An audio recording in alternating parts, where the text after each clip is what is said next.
Let's continue on our fake carbon journey or something like that. Here's the before. Pay attention to the roof line there. What do y'all think? Here's the after.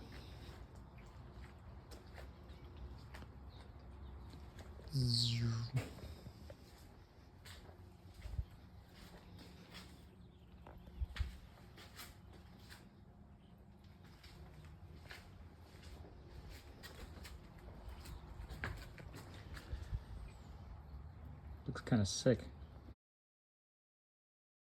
Here's the dealio with adhering double-sided tape to the rear glass. You want to clean it, so I used rubbing alcohol to clean it and then dry it with a dry cloth. I usually use a like industrial heat gun to apply stuff, whether it be a front lip, but this time I'm borrowing my wife's hair dryer because I don't know if I want to heat gun directly to this glass.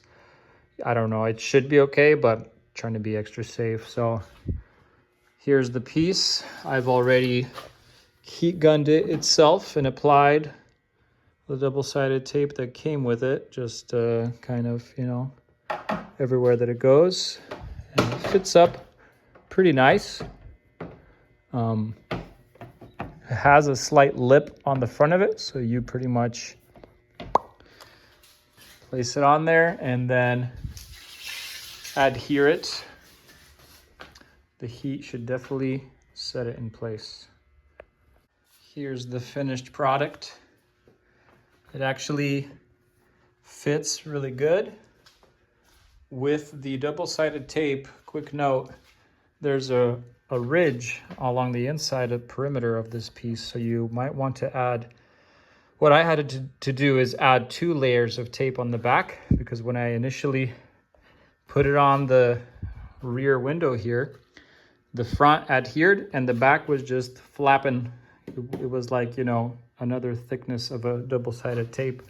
So I had to quickly pull it off, clean the surface of the window, and then reapply a second layer of double-sided tape to the back of it. Put the heat gun to it to make sure everything is nice and hot and sticky. And now it is pretty good. The fitment was good, even just laying it on there, and that's when you know it's gonna stick well. Here's how it looks on the car. Kind of fits the style of the rear wing lip.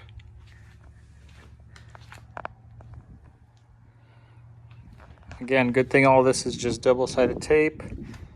You could always remove it down the road if you get kind of sick of it.